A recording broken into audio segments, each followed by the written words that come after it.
ان الحمد للہ نحمده ونستعینه ونستغفره ونعوذ باللہ من شرور انفسنا ومن سیئات اعمالنا من يهده اللہ فلا مضل له ومن يضلله فلا هادی له واشهد ان لا الہ الا اللہ وحدہ لا شریک له واشهد ان محمدا عبده ورسوله اما بعد فان خیر الحدیث کتاب اللہ وخیر الهدی هدی محمد صلی اللہ علیہ وسلم وشر الامور محدثاتها وكل محدثة بدعة وكل بدعة ضلالة وكل ضلالة في النار.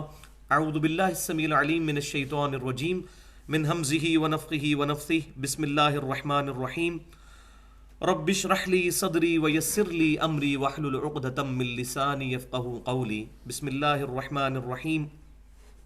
ان الله وملائكته يصلون على النبي یا ایہا الذین آمنوا صلوا علیہ وسلموا تسلیما.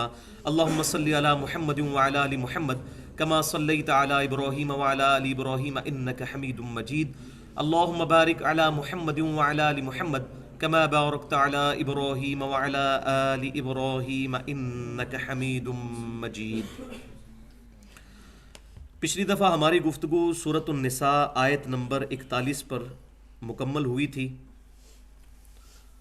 اور اس آیت کے حوالے سے میں نے تقریباً 25 منٹ گفتگو کی تھی کہ جو موجودہ دور کے اندر عقیدہ حاضر و ناظر ہے اس کی شرعی حیثیت کیا ہے.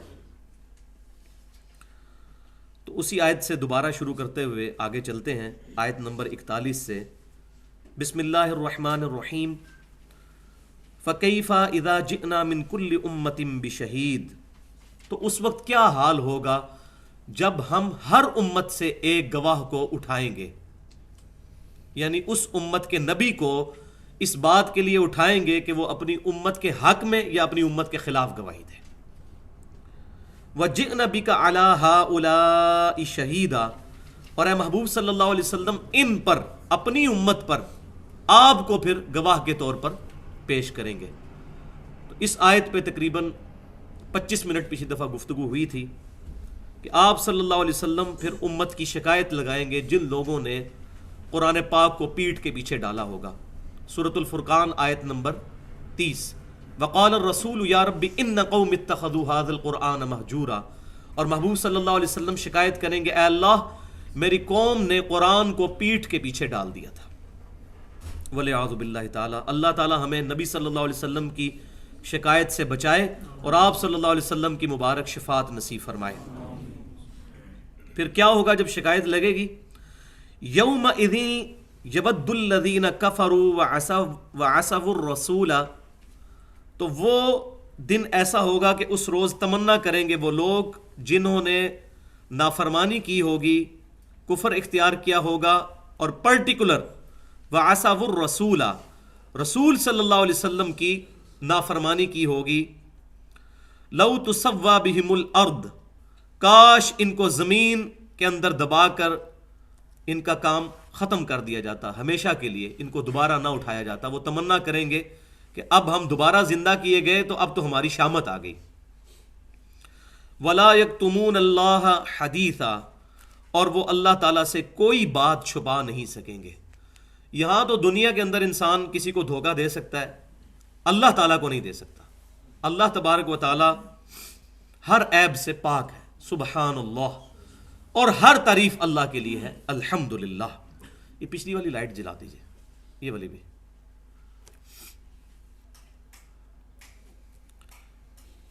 یہاں سے جلے گی یہ والی لائٹ، سینٹر والی.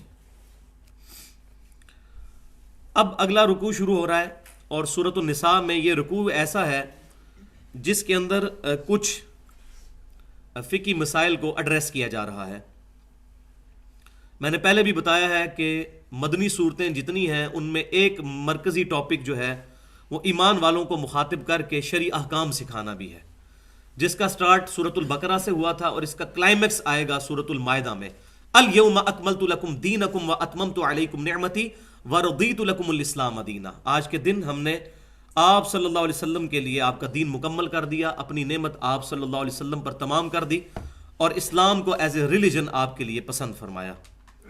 تو سورۃ النساء بھی مدنی سورت ہے، تو اس میں اب کچھ احکام آ رہے ہیں. یا ایھا الذین آمنوا، اے ایمان والو لا تقربوا الصلاۃ وانتم سکارا، نماز کے قریب مت جاؤ جبکہ تم نشے کی حالت میں ہو۔ شراب کو 4 سٹیجز میں حرام کیا گیا۔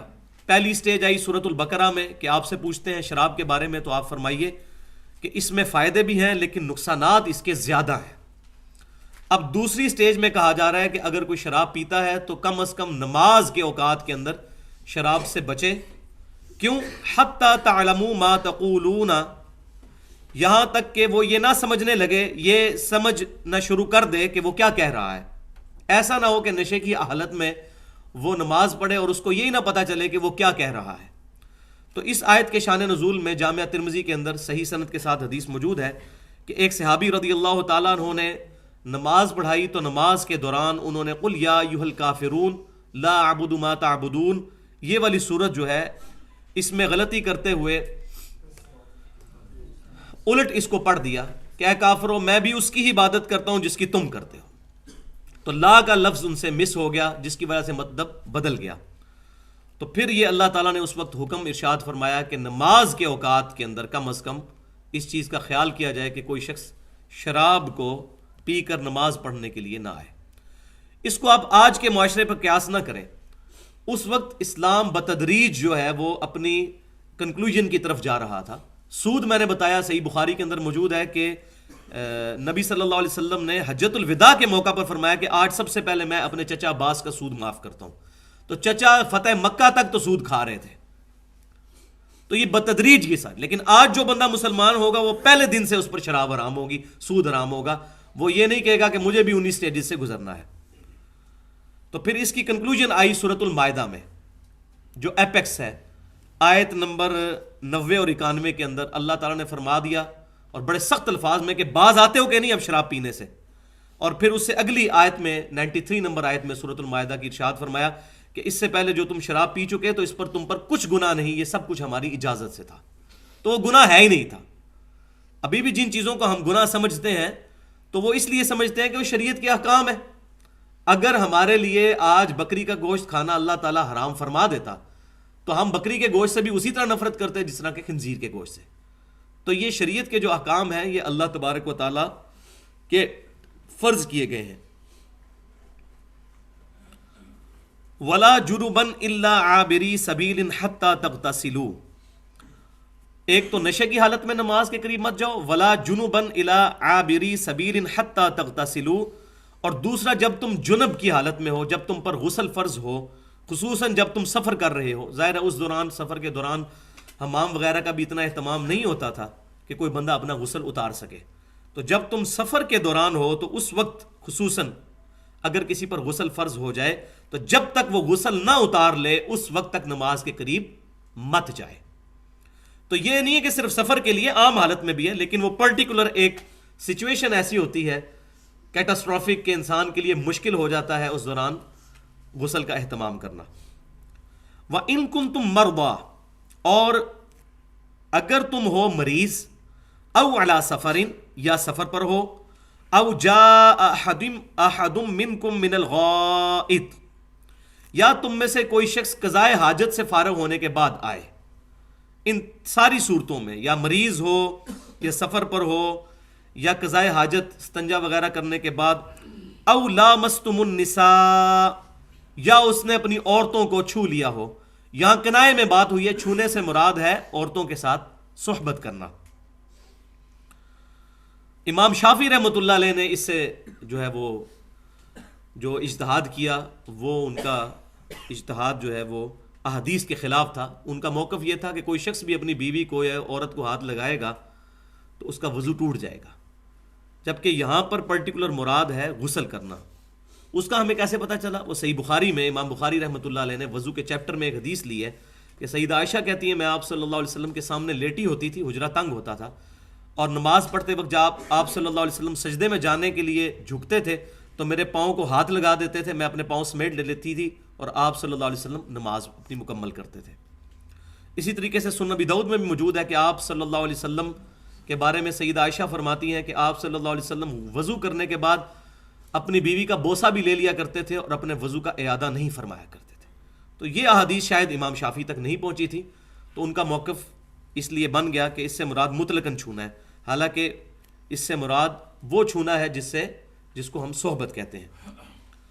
تو ان تمام صورتحال میں فلما تجدوا ماء، تم نہ پاؤ پانی کو، ان تمام صورتوں میں مریض بھی ظاہر ہے پانی کے قریب نہیں جا سکتا، ایسا مرض ہو جائے کہ انسان پانی سے بیماری بڑھنے کا اندیشہ ہو، سفر میں ایسی سچویشن آ سکتی ہے، یا تم میں سے کوئی شخص قضائے حاجت سے فارغ ہوا ہو یا اپنی بیوی سے صحبت کی ہو اور وہ پانی نہ پائے تو کیا کرے؟ فَتَيَمَّمُوا صَعِيدًا طَيِّبًا، تو تیمم کر لو پاک مٹی کے ساتھ۔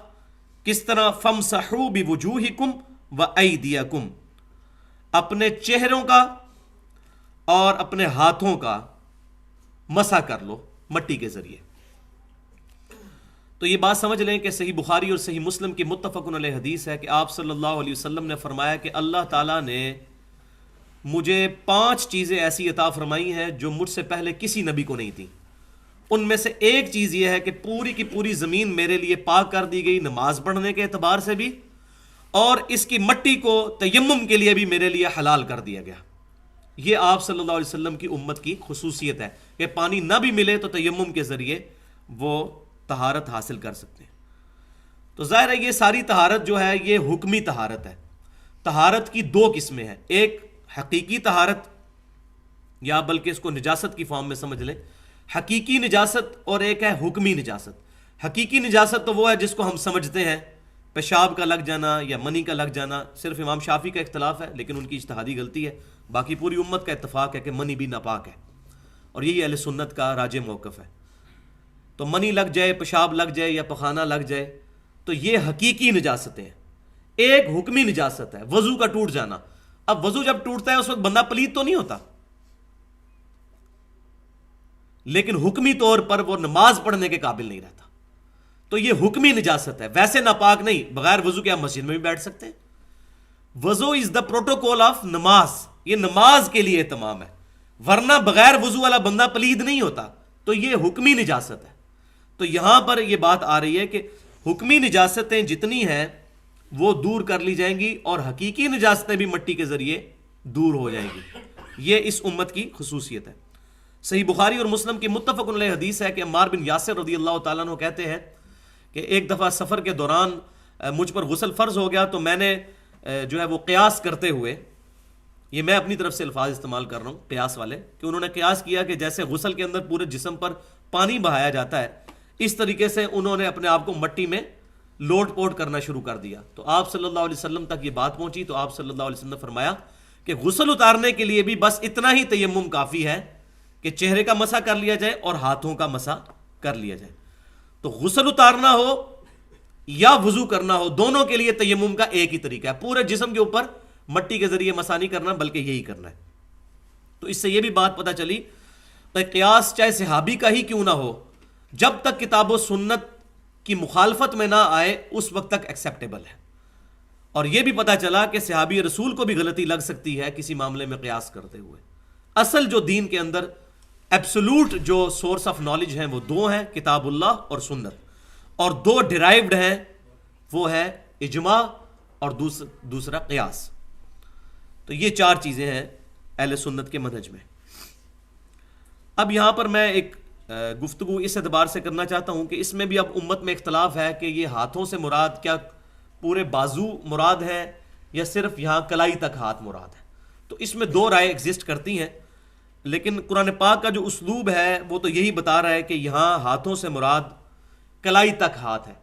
اس کی وجہ یہ ہے کہ سورۃ المائدہ کے اندر آیت نمبر 6 میں وضو کا طریقہ آئے گا، اس میں جب الفاظ آئیں گے نا ہاتھوں کو دھونے کے بارے میں، تو اس میں یہ الفاظ آئیں گے ایدیکم الی المرافق، اپنے ہاتھوں کو دھو کونیوں تک۔ تو وہاں ہاتھوں میں کونیوں کو خود ذکر کر دیا گیا، یہاں پر مرافق کا لفظ نہیں ہے۔ تو قرآن پاک کی دونوں آیات کو جوڑ کر یہی رزلٹ ملتا ہے کہ اگر یہاں پر وہ الفاظ موجود ہوتے تو ہم ضرور کونی تک کو ضروری سمجھتے۔ اور دوسری بات یہ ہے کہ جو چور کے ہاتھ کاٹنے کی سزا ہے سورۃ المائدہ کے اندر، اس کے بھی سپورٹ میں جو بخاری اور مسلم میں حدیثیں ہیں اس میں بھی ہاتھ کاٹنے سے مراد کلائی تک ہاتھ کاٹنا ہے، پورا بازو کاٹنا مراد نہیں ہے، یہاں تک ہاتھ کاٹنا۔ تو اس میں بھی الی المرافق کے الفاظ نہیں ہیں. لہٰذا راجع یہی ہے کہ تیمم میں آپ نے ایسے کرنا ہے. اور یہ جو بخاری مسلم کی عمار بن یاسر والی میں نے حدیث بتائی، وہ حدیث آگے چلتی ہے. پھر عمار بن یاسر کہتے ہیں جب میں نے کیا تو آپ صلی اللہ علیہ وسلم نے مجھے پھر تیمم کا طریقہ سکھایا. آپ صلی اللہ علیہ وسلم نے اپنے دونوں ہاتھ مٹی پر یوں مارے، اس کے بعد پھونک ماری، جو فالتو مٹی لگی ہوئی ہے اس کو اس سے ریموو کیا. پھر آپ صلی اللہ علیہ وسلم نے اپنے چہرے پر اس کو یوں پھیرا. یہ پہلے الفاظ آ رہے ہیں نا، بِوُجُوهِكُمْ، یہ پورا چہرہ جو ہے جو دھونا نماز کے لیے وضو کے اندر ضروری ہوتا ہے، اس پورے چہرے پر آپ صلی اللہ علیہ وسلم نے پھیرا. اور پھر آپ صلی اللہ علیہ وسلم نے اپنے ہاتھ کی پشت پر بھی یوں پھیر لیا، یوں. ٹھیک ہے جی.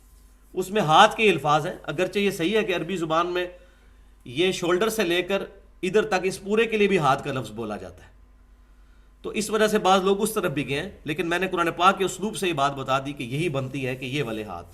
اور اگر کوئی شخص یوں کر لے ایسے جیسے ہمارے حنفی بھائی کرتے ہیں تو اس میں بھی کوئی حرج نہیں ہے. ظاہر ہے کہ یہ پھر اجتہادی مسئلہ ہے. ان اللہ کان عفوا غفورا، بے شک اللہ تعالیٰ معاف فرمانے والا اور بخشنے والا ہے. اب یہودیوں کے بارے میں ذکر ہو رہا ہے پرٹیکولر، اور نصارہ کے بارے میں. الم تر الی الذین اوتوا نصیبا من الکتاب، کیا تم نے ان لوگوں کی طرف نہیں دیکھا جن کو کتاب کا کچھ حصہ دیا گیا تھا. کتاب کا کچھ حصہ سے مراد یہ کہ پرائمری بک جو ہے وہ لوح محفوظ ہے، اسی کا کچھ حصہ تورات ہے، اسی کا کچھ حصہ زبور ہے، اسی کا کچھ حصہ انجیل، اور اسی کا کچھ حصہ قرآن ہے. تو کتاب میں سے حصہ دیا گیا، اس کتاب میں سے جو لوح محفوظ میں ہے. قرآن پاک کو بھی بل ہوا قرآن مجید فی لوح محفوظ، قرآن کو بھی وہیں سے اتارا گیا. تو ان لوگوں کے بارے میں تم نے ان لوگوں کو دیکھا کہ جن کو نصیبا من الکتاب، کتاب میں سے کچھ حصہ دیا گیا تھا. یشترون الضلالہ، وہ تو گمراہی خرید رہے ہیں. ویریدون ان تضلوا السبیل، اور یہ بھی چاہتے ہیں کہ تم بھی راہ راست سے بہک جاؤ. ایسے طریقے اڈاپٹ کرتے ہیں کہ لوگوں کو اللہ کی کتابوں سے دور کر کے دوسری ایکٹیویٹیز میں پھنسا دیا جائے. اور اس کو طویل عام کے اعتبار سے آج بھی سمجھیں کہ جو لوگ بھی کوئی اسی قسم کی ایکٹیویٹیز کرتے ہیں جس سے لوگ کتاب و سنت سے دور ہوں، وہ تمام چیزیں اس میں داخل ہیں. مثال کے طور پر ابھی ہمارے ملک کے اندر کرکٹ کی بہت بڑی وبا آئی ہوئی ہے، اور پھر اس کی بنیاد کے اوپر آپ کو پتہ ہے جوا بھی چلتا ہے. پوری پوری رات بیٹھ کے لوگ فلڈ لائٹ میچ بھی دیکھتے ہیں. اسی طریقے سے جتنی گیمیں، یہ تمام کی تمام چیزیں اللہ کی یاد سے غافل کرنے والی ہیں. فٹ بال کے ورلڈ کپ پوری پوری رات جا کے دیکھ رہے ہیں، اور اس میں لباس بھی ایسا ہوتا ہے جس میں ستر بھی کھلا ہوتا ہے. تو یہ گیم کھیلنا کوئی بری چیز نہیں، گیم دیکھنا بری چیز نہیں ہے اگر شرعی لباس کے اندر کوئی کھیل رہا ہو. مسئلہ یہ ہے کہ ان چیزوں کی وجہ سے اپنا ٹائم نہیں ضائع کرنا چاہیے، کہ کوئی شخص ان چیزوں میں اپنا ٹائم لگا کر اللہ کی یاد سے غافل ہو جائے، رات کو 1-2 بجے میچ دیکھ کر سویا ہے اور صبح فجر میں آنکھ ہی نہ کھلے. تو ایسا نہیں ہونا چاہیے. باقی شرعی طور پر جس طرح علماء میں سے بعض فنیٹک لوگ ہیں اور وہ کہتے ہیں یہ گناہ ہے یا حرام ہے، تو ایسی کوئی شرعی دلیل موجود نہیں ہے کہ کسی بھی گیم کو حرام کہا جائے جب تک کہ وہ شریعت کی حدود سے نہ ٹکرائے. جوا کھیلا جائے گا وہ حرام ہوگا. واللہ اعلم باعدائکم، اور اللہ تعالیٰ خوب جانتا ہے تمہارے دشمنوں کو. اے مسلمانوں، یہودیوں کو اصل دشمن تو وہ ہیں جو تمہیں اللہ کی راہ سے ہٹا رہے ہیں. وکفا باللہ ولیہ، اور اللہ تعالیٰ کافی ہے تمہاری حمایت کرنے کے لیے. تمہارا ولی، تمہارا دوست، تمہارا پشت پناہ تو اللہ ہے. وکفا باللہ نصیرا، اور اللہ تعالیٰ مدد کرنے کے اعتبار سے بھی کافی ہے.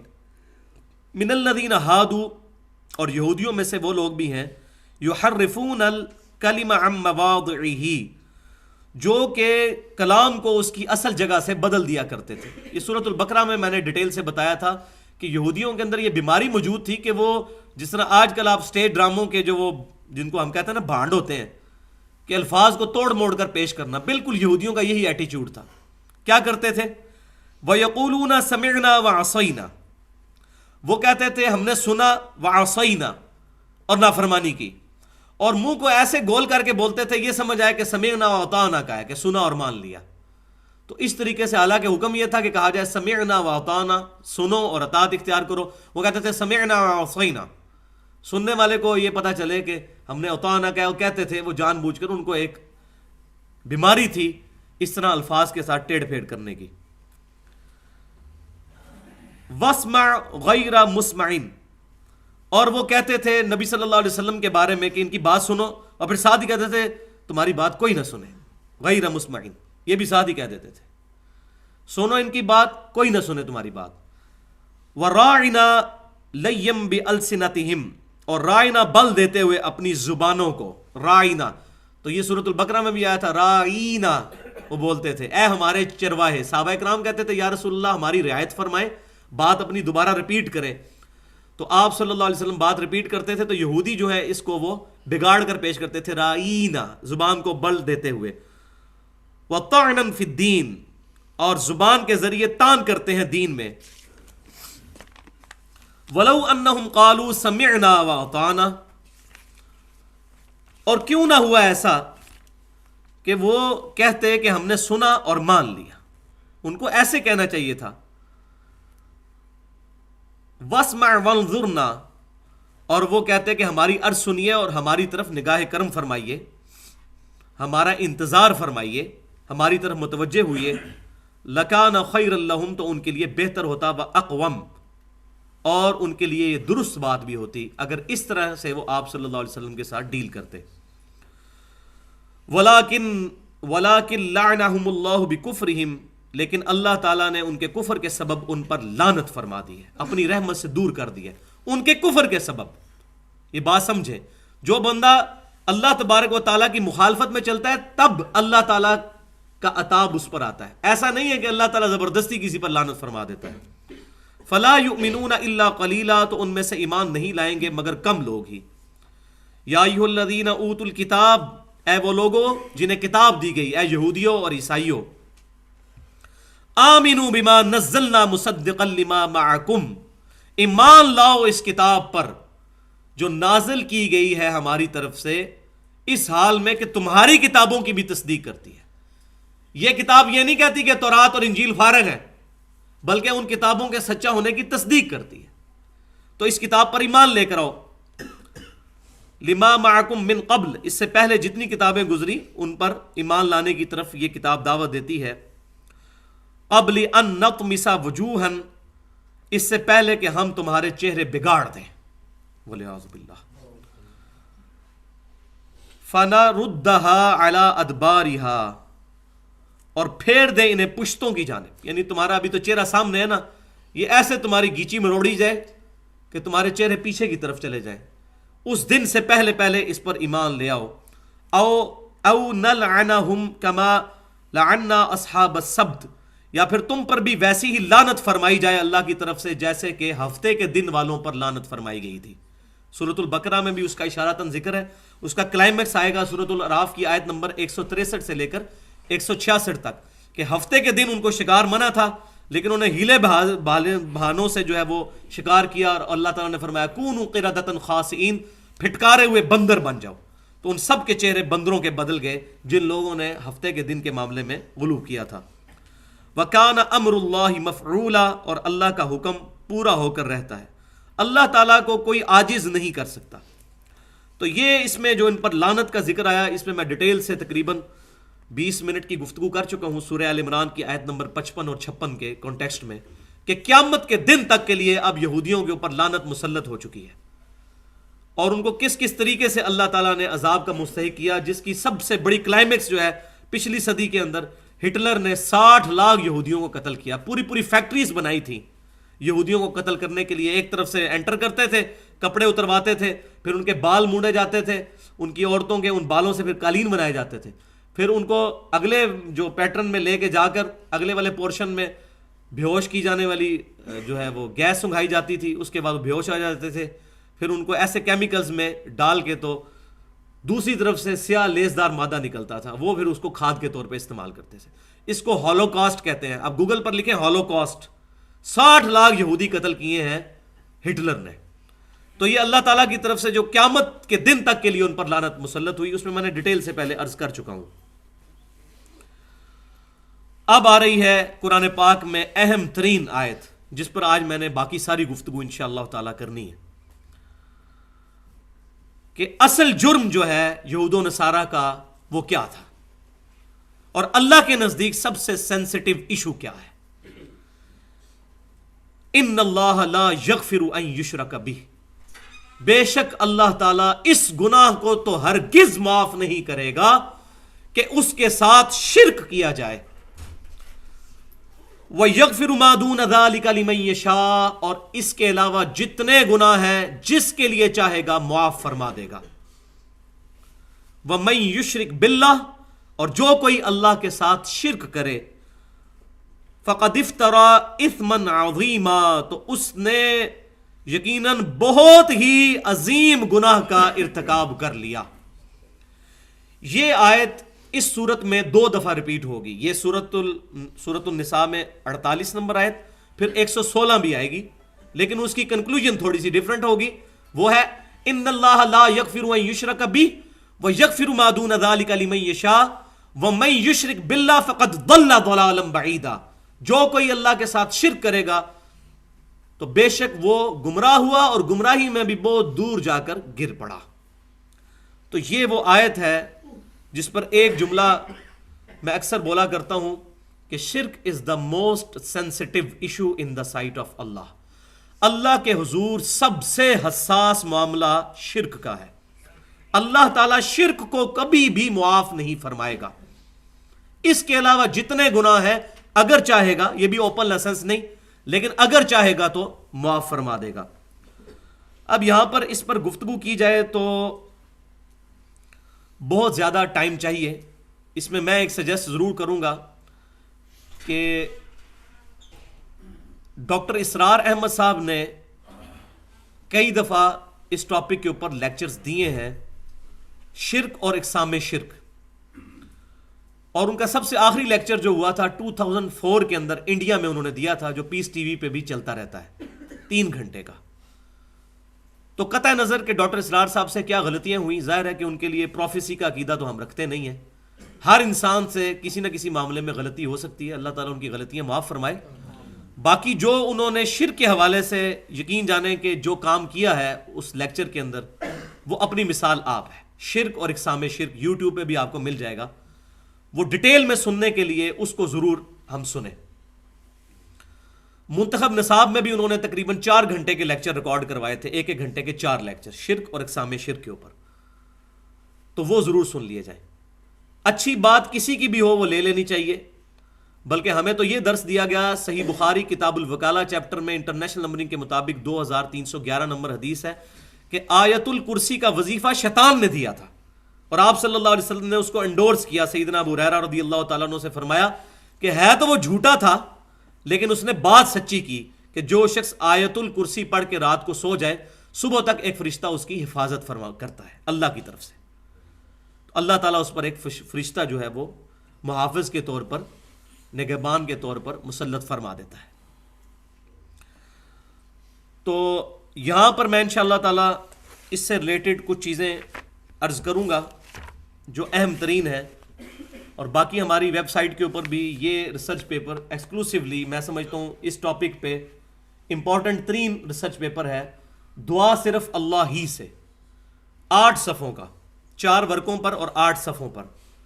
توحید کے اوپر اصل ایشو اس وقت کیا چل رہا ہے، وہ ساری کی ساری چیزیں ڈیٹیل کے ساتھ مخالفین کے دلائل رکھ کر سامنے پازیٹیو انداز میں ایڈریس کی گئی ہیں۔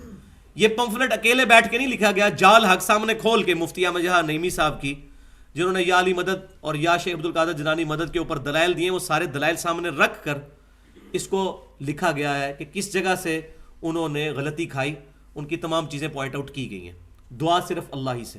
تو ہماری جو ویب سائٹ ہے اہلسنتپاک.com، یہ پاک فرقوں سے بھی پاک اور پاک فار پاکستان بھی، اہلسنتپاک.com میں شروع میں ہی جو لیفٹ پر آئیکن ہے ریسرچ پیپرز اور بکس والا، اس کے اندر یہ ہم نے الحمدللہ اپلوڈ بھی کر دیا ہوا ہے، دعا صرف اللہ ہی سے۔ تو اگر اس پر ایڈریس کیا جائے تو کم از کم 2 گھنٹے چاہیے، لیکن میں اس میں سے کچھ اہم چیزیں آپ کے سامنے آج پیش کرنا ضروری سمجھتا ہوں تاکہ ہمیں ایشو جو ہے وہ سمجھ آ جائے۔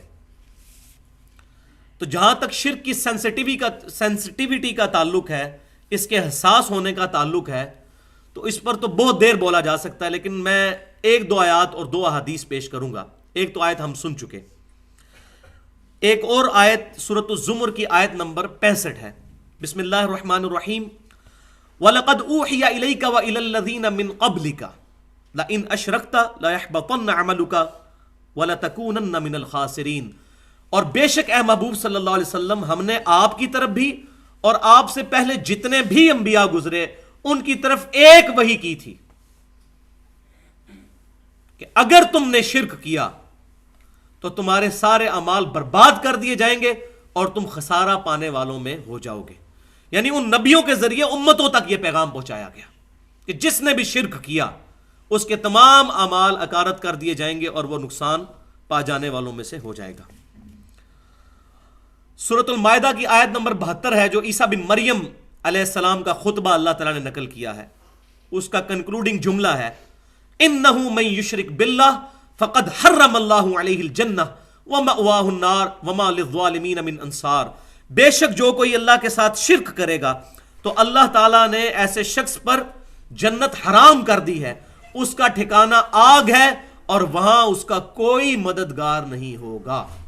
حتیٰ کہ صحیح بخاری اور مسلم کی متفق علیہ حدیث ہے, امام کائنات سید الاولین والآخرین شفیع المذنبین رحمت للعالمین سیدنا و مولانا امام اعظم محمد رسول اللہ صلی اللہ علیہ وآلہ وسلم کا ارشاد ہے کہ اللہ تعالیٰ نے ہر نبی کو ایک مقبول دعا دی. ہر نبی نے اپنی دعا اسی دنیا میں کر لی اور میں نے اپنی دعا اپنی امت کے لیے چھپا کر رکھی ہے. اپنی اس دعا کے ذریعے قیامت والے دن میں اپنی امت کی شفاعت کروں گا اور میری شفاعت سے ہر شخص کو فائدہ پہنچے گا سوائے اس شخص کے جس نے اللہ کے ساتھ کسی قسم کا شرک کیا ہو.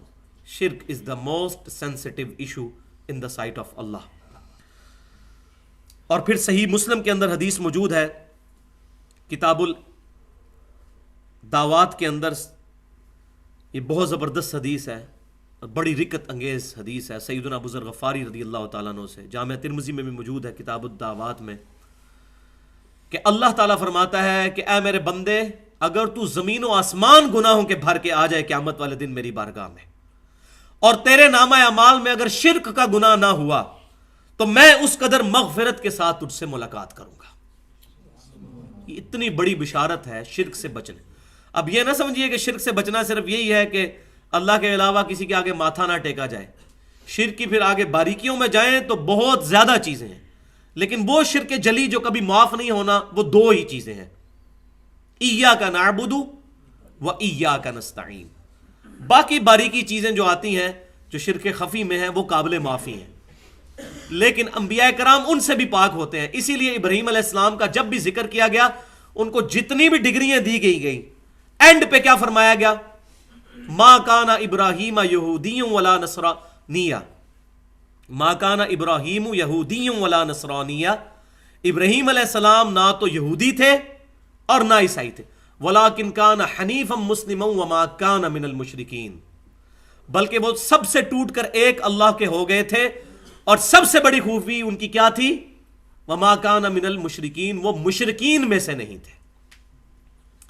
قیامت والے دن سب سے بڑی ڈگری کسی شخص کے لیے ہے کہ اللہ تعالیٰ فرما دے کہ تو نے کسی قسم کا شرک نہیں کیا.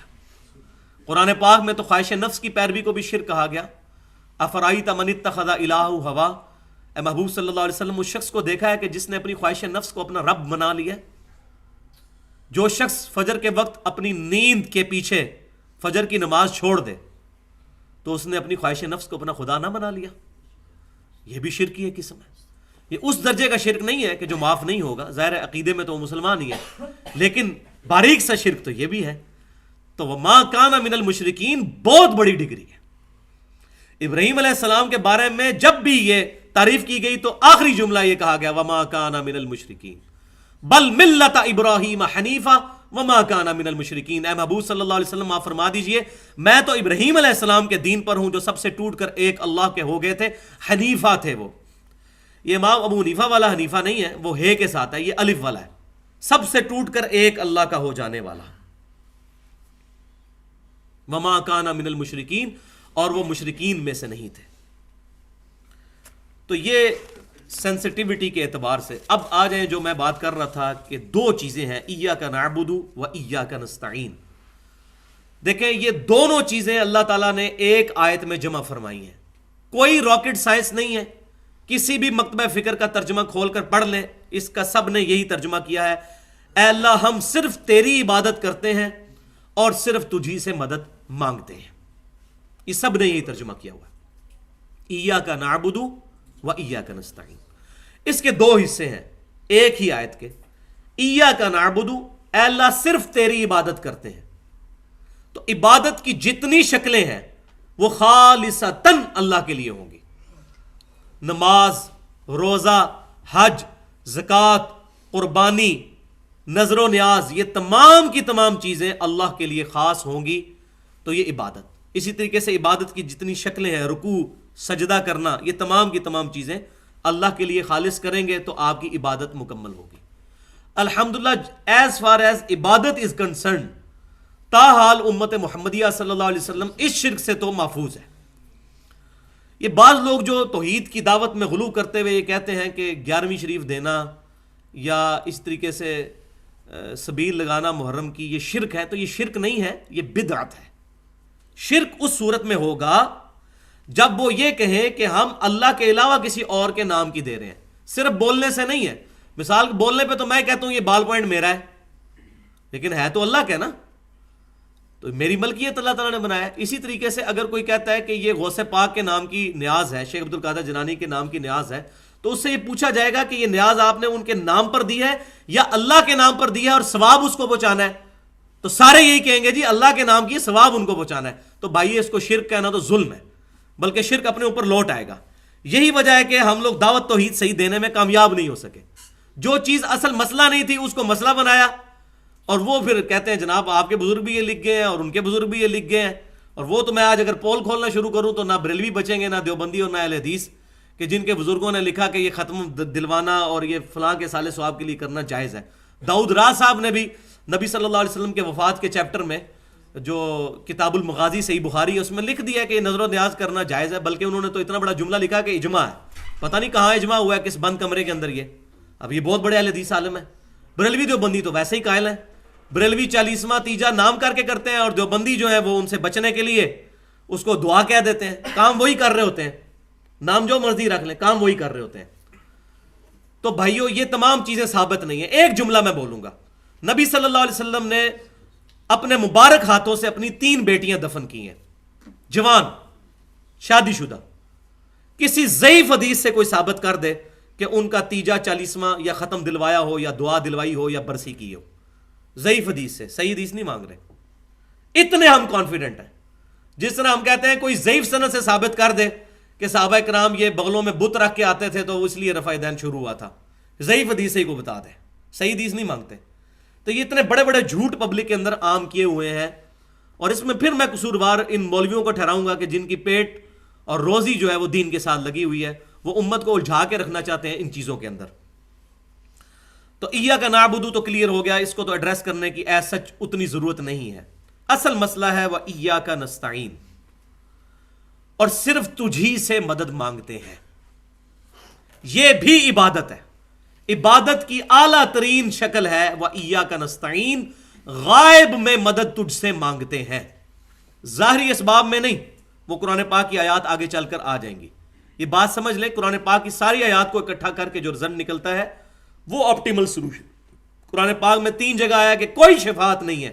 پھر آیت الکرسی میں آ گیا من ذا الذی یشفع عندہ الا باذنہ، مگر اللہ کے اذن سے شفاعت ہو سکتی ہے.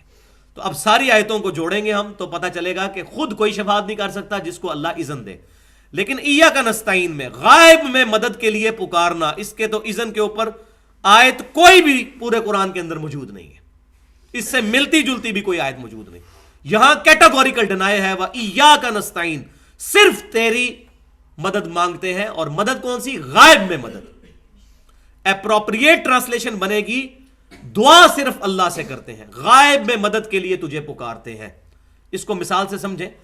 میرے سامنے بھائی بیٹھے ہیں، میں ان کو کہتا ہوں مجھے پانی پلا دیں، تو یہ اسباب ہے. قرآن پاک میں ہے وَتَعَاوَنُوا عَلَى الْبِرِّ وَالتَّقْوَى، نیکی اور پرہیزگاری کے کاموں میں ایک دوسرے کی مدد کرو.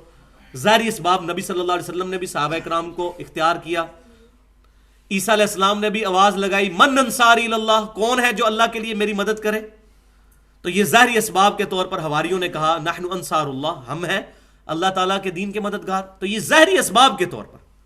لیکن جس بھائی سے یہاں بیٹھے میں پانی مانگ رہا ہوں یہ بھائی بغداد شریف میں ہو اور وہاں بھی قبر شریف کے اندر دفن ہو اور میں یہ کہوں کہ بھائی مجھے پانی پلا دیں، وہی بات، وہی جملہ، وہی بندہ شرک ہو جائے گا، کیونکہ غائب میں پکار رہے ہیں۔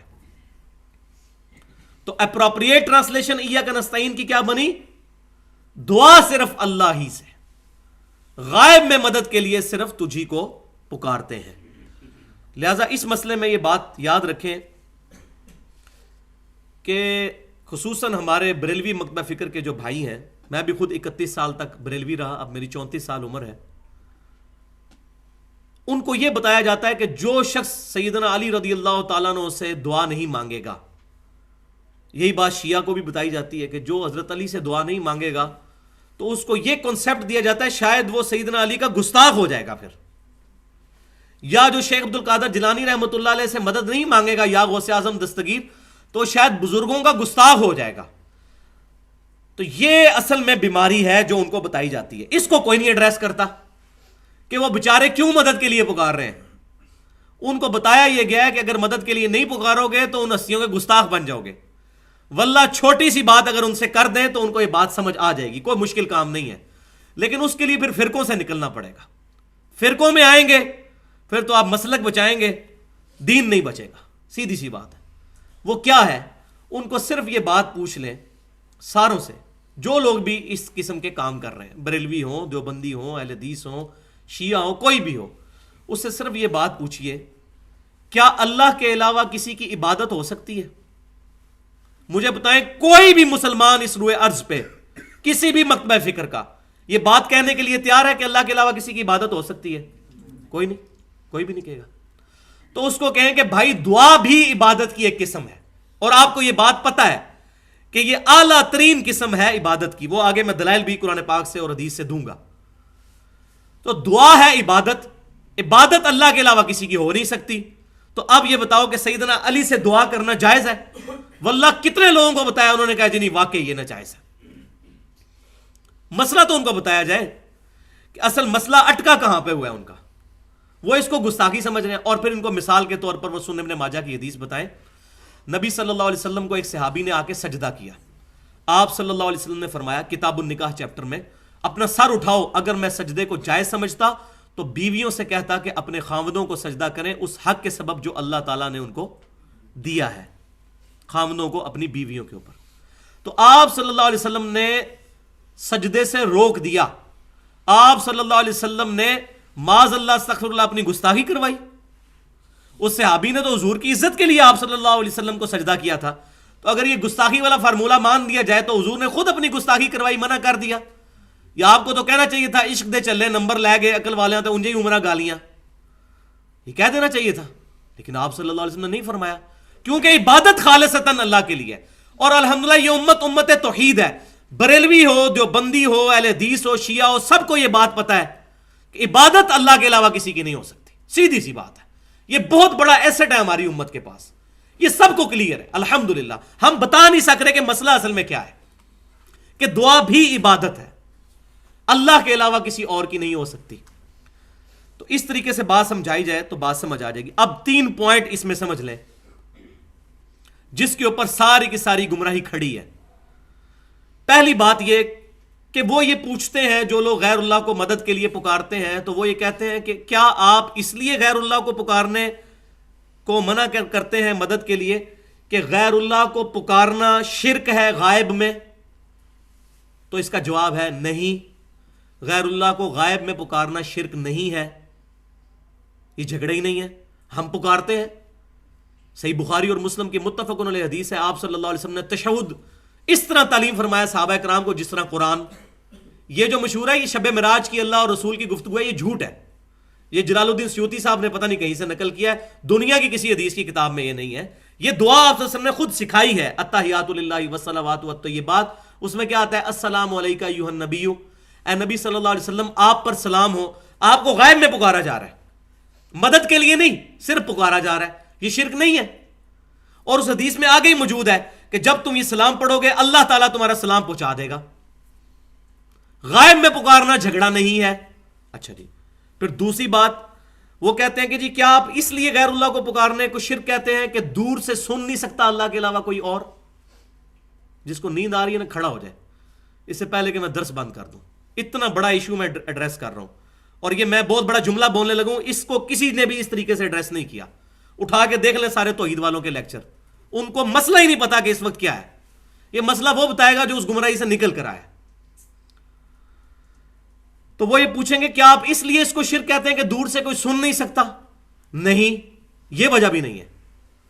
قرآن پاک میں موجود ہے سیدنا سلیمان علیہ السلام نے بہت دور سے چیونٹیوں کے آپس میں گفتگو کی آواز سن لی تھی. اللہ تعالیٰ چاہے تو سنا سکتا ہے، یہ مسئلہ ہی نہیں ہے. پھر تیسری بات وہ کریں گے کہ کیا آپ اس لیے اس کو شرک کہہ رہے ہیں کہ اللہ تعالیٰ کسی کو اذن نہیں دے سکتا مدد کا؟ تو اس کا بھی جواب ہے نہیں، یہ بھی وجہ نہیں ہے. اب آپ پریشان ہوں گے پھر وجہ کیا ہے؟ یہ بھی وجہ نہیں ہے. اللہ تعالیٰ چاہے تو اذن دے سکتا ہے. سیدنا میکائیل علیہ السلام کی ڈیوٹی نہیں ہے بارش برسانے کی، جبرائیل علیہ السلام کی ڈیوٹی نہیں تھی وہی لانے کی، فرشتوں کی ڈیوٹیاں نہیں لگی ہوئی ہیں. صحیح بخاری میں حدیث نہیں کہ جو آیت الکرسی پڑھتا ہے اللہ تعالیٰ ایک فرشتہ اس کے اوپر محافظ کے طور پر مقرر فرما دیتا ہے. تو اذن دیا ہوا نا حفاظت کرنے کا، تبھی حفاظت کرتا ہے نا. وہ نکھٹو سا فرشتہ تو نہیں کوئی ہوتا، اس کے پاس اختیار بھی تو ہوتا ہے نا اللہ کے اذن سے. یہ بھی جھگڑا نہیں ہے. تو جھگڑا کیا ہے؟ صرف ایک، غائب میں مدد کے لیے پکارنا. غائب میں پکارنا شرک نہیں ہے، بلکہ قرآن و حدیث سے ثابت ہے. جہاں جہاں ثابت ہے وہاں تو سنت ہوگی، جہاں ثابت نہیں بدعت کہیں گے، شرک نہیں ہوگا. دور سے سننے والا بھی ایشو نہیں ہے، اللہ تعالیٰ چاہے تو سنا سکتا ہے. اسی طریقے سے وہ بھی جہاں جہاں ثابت ہے، جیسے بخاری و مسلم کی متفق علیہ حدیث ہے جب مردے کو دفنا کے جاتے ہیں تو وہ جانے والوں کے قدموں کی آواز بھی سنتا ہے. اللہ مردے کو بھی سنا سکتا ہے.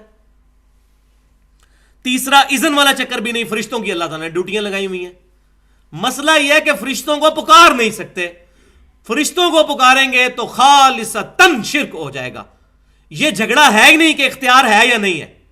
سیدنا علی کو اختیار ہو یا نہ ہو، شیخ عبد القادر جیلانی رحمۃ اللہ علیہ کو اختیار ہو یا نہ ہو، یا کسی بھی نبی کو یا جن کو فرشتے کو اختیار ہو یا نہ ہو، اس سے فرق ہی نہیں پڑتا. اصل مسئلہ یہ ہے کہ غائب میں مدد کے لیے پکارنا شرک ہے. سب سے بڑا مشکل کشا اس وقت سورج ہے. سائنٹیفک فیلڈ کے لوگ سمجھتے ہیں پوری دنیا کا نظام سورج کی وجہ سے چل رہا ہے. سورج کی وجہ سے زمین پہ موسم تبدیل ہوتے ہیں، سمندروں کا پانی ویپریٹ ہو کر گلیشیئرز کی شکل میں پانی جمع ہوتا ہے پہاڑوں پر، وہاں سے وہ چلنا شروع ہوتا ہے. پوری دنیا کا نظام، پودے اپنی خوراک سورج کی روشنی سے بناتے ہیں فوٹو سنتھسس کے ذریعے، پودوں کو جانور کھاتے ہیں، ہم جانوروں کو کھاتے ہیں. پورا سسٹم سورج کی وجہ سے چل رہا ہے. تو ہم کیا کہیں گے؟ المدد یا سورج. سورج کو پکارنا شرک ہے. سورج نہیں نکلے گا، اللہ کو پکاریں گے.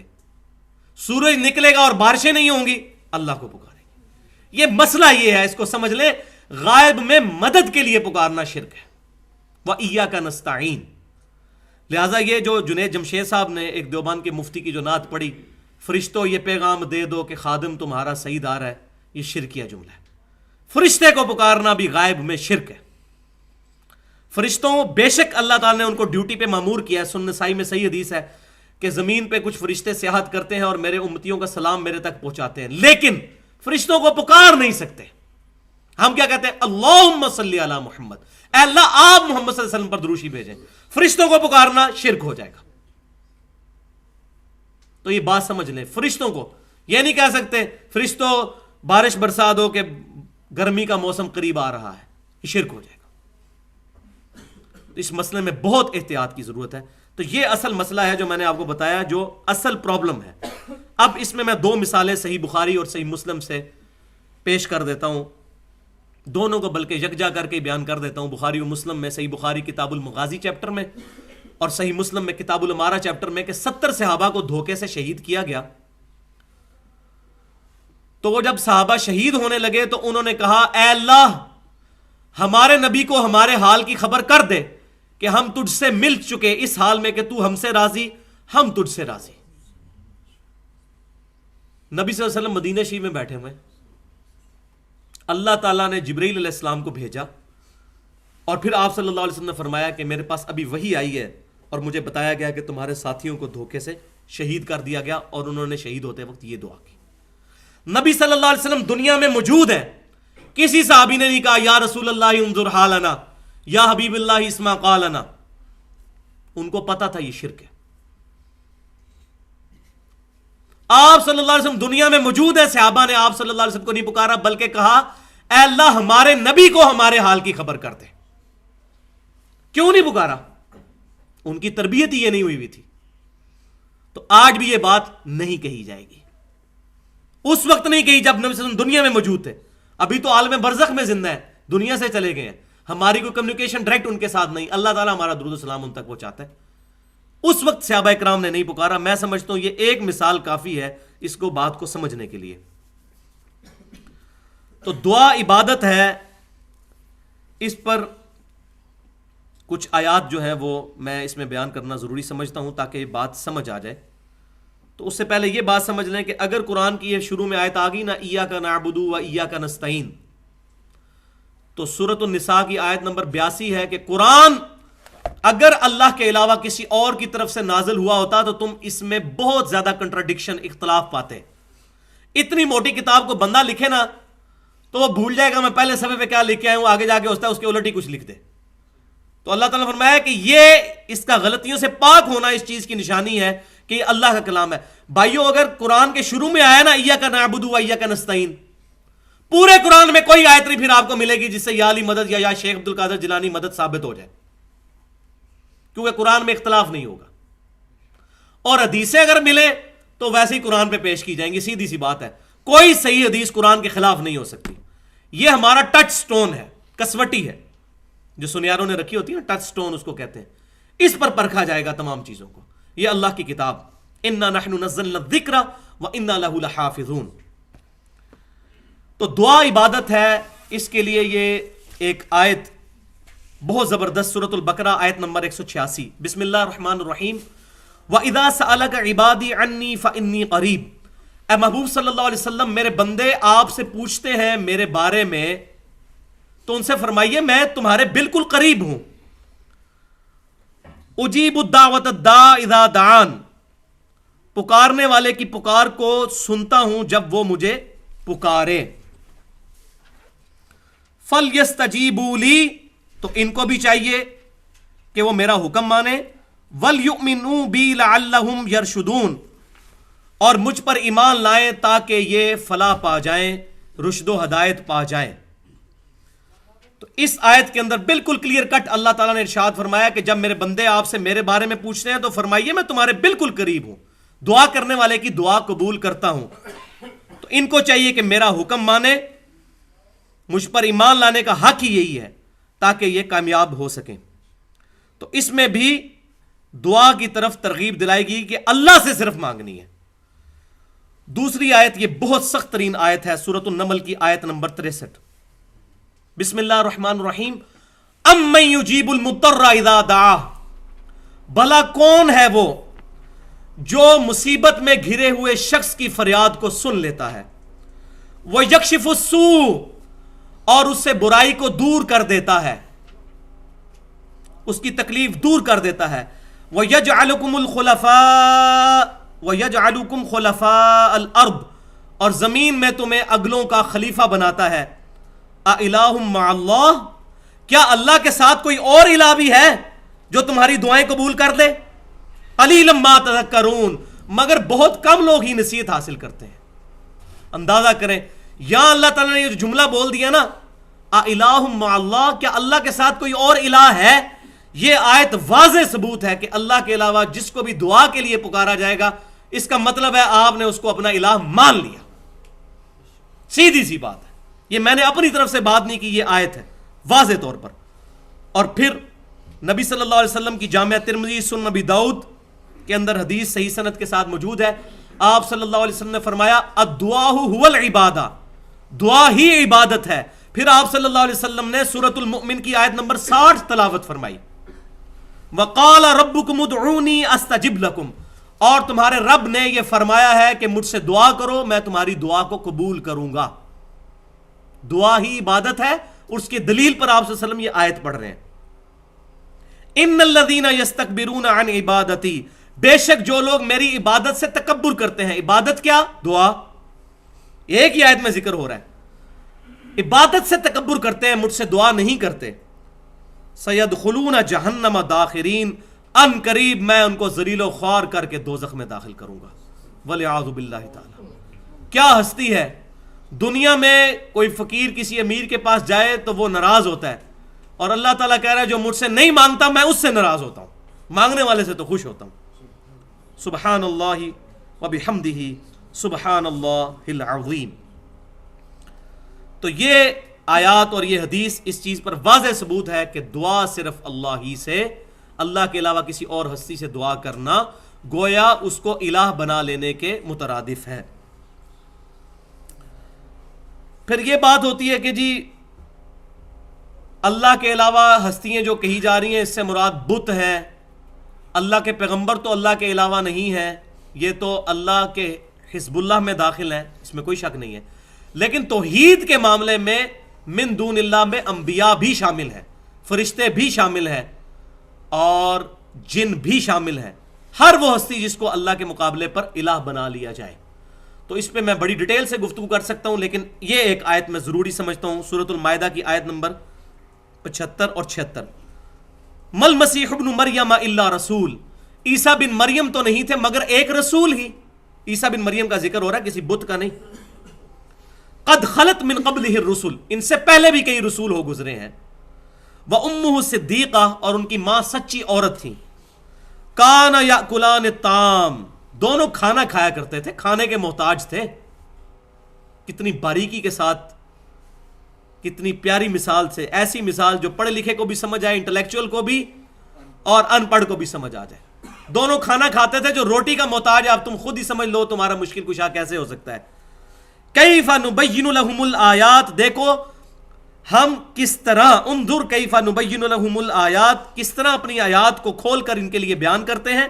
ثم انظر انا یؤفکون, پھر ان کو بھی دیکھو یہ کیسے الٹے پھرے جاتے ہیں. یہ مشرکین اس کے باوجود عیسیٰ بن مریم کو اپنا مشکل کشا حاجت روا سمجھتے ہیں, پرٹیکولر عیسائیوں کے بارے میں. قل اتعبدون من دون اللہ, اے محبوب صلی اللہ علیہ وسلم آپ فرما دیجئے کیا تم اللہ کے علاوہ ان کی عبادت کر رہے ہو.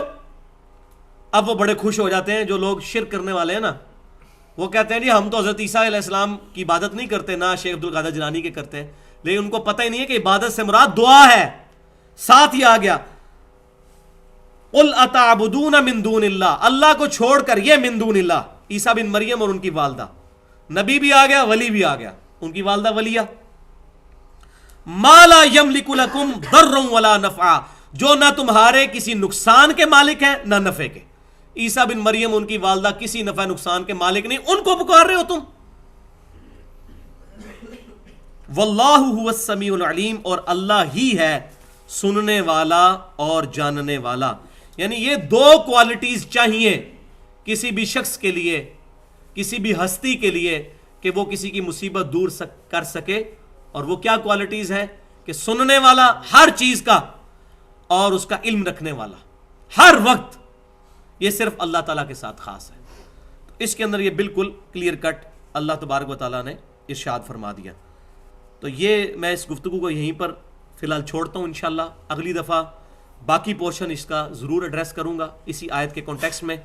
ان اللہ لا یغفر ان یشرک بہ ویغفر ما دون ذلک لمن یشاء, بے شک اللہ تعالیٰ اس گناہ کو کبھی معاف نہیں کرے گا کہ اللہ کے ساتھ کسی قسم کا شرک کیا, اس کے علاوہ جتنے گناہ ہیں معاف کر دے گا جس کے لیے چاہے گا. وَمَن يُشْرِكْ بِاللَّهِ فَقَدْ ضَلَّ ضَلَالًا بَعِيدًا, جو کوئی بھی اللہ کے ساتھ شرک کرے گا وہ گمراہ ہو گیا اور گمراہی میں بھی دور جا کر گر پڑا. تو اس میں ابھی کافی شبہات رہتے ہیں, وہ اگلی دفعہ انشاءاللہ تعالی میں ایڈریس کروں گا. ابھی پہلا پورشن اس کا مکمل ہوا ہے کہ دعا عبادت ہے. اگلا پورشن ہوگا 4 بڑے بڑے شبہات, اشکالات, جس کو بنیاد بنا کر لوگوں کو کہا جاتا ہے کہ غیر اللہ کو پکارنا دیکھو ان آیتوں سے ثابت ہوتا ہے. تو وہ انشاءاللہ میں ایڈریس کروں گا. اور اس کے بعد تیسرا اور آخری اس میں کنکلوڈنگ پورشن ہوگا, وہ ہے کہ کیا کلمہ گو مسلمان بھی شرک کر سکتا ہے, کیونکہ یہ بڑا راگ لاپا جاتا ہے کہ جو ایک دفعہ کلمہ پڑھ لے پھر وہ مشرک ہو ہی نہیں سکتا, جو مرضی کر لے. تو یہ بہت بڑا ظلم ہے. تو وہ ہم احادیث سے, قرآن پاک کی آیات سے بالکل واضح بتائیں گے کہ ہاں کلمہ گو بھی شرک کر سکتا ہے. باقیوں کو تو چھوڑ دیں, صحابہ اکرام علیہم رضوان میں سے کتنے لوگ تھے جن پر آج ہم صحابی کا لفظ نہیں بولتے، جو نبی صلی اللہ علیہ وسلم کی وفات کے بعد مرتد ہو گئے، کوئی منکرین زکوٰۃ بن کر، کچھ مسلمہ کذاب کو نبی مان کر. تو ایسا بھی ہوا ہے. آپ صلی اللہ علیہ وسلم کی مبارک زندگی میں، بخاری مسلم کی حدیث ہے، متفق علیہ حدیث، آپ کا کاتب وحی تھا جو وحی آپ کے لیے لکھا کرتا تھا، وہ مرتد ہو گیا تھا، عیسائی ہو گیا تھا. جب مر گیا زمین میں دفناتے تھے، زمین اس کو قبول ہی نہیں کرتی تھی. اور بھائی نبی دنیا میں موجود ہے تو مشرک ہو رہے ہیں، تو یہ کون کہتا ہے جی مشرک نہیں ہو سکتا کوئی؟ ہوئے ہیں. تو وہ انشاءاللہ میں ڈیٹیل سے اگلی دفعہ مزید، میرا خیال ہے آدھا گھنٹہ اس ٹاپک کے اوپر لگے گا. میں چاہ رہا ہوں یہ پرٹیکولر ہمارا تمام چیزیں ریکارڈنگ میں آ جائیں. سبحانک اللہم و بحمدک، اشہد ان لا الہ الا انت، استغفرک و اتوب الیک. جو حق بات میں نے کی ہمارے دلوں میں راسخ فرمائے، اگر کوئی غلط بات منہ سے نکلی تو ہمارے دلوں سے محو کر دے. وما علینا الا البلاغ المبین.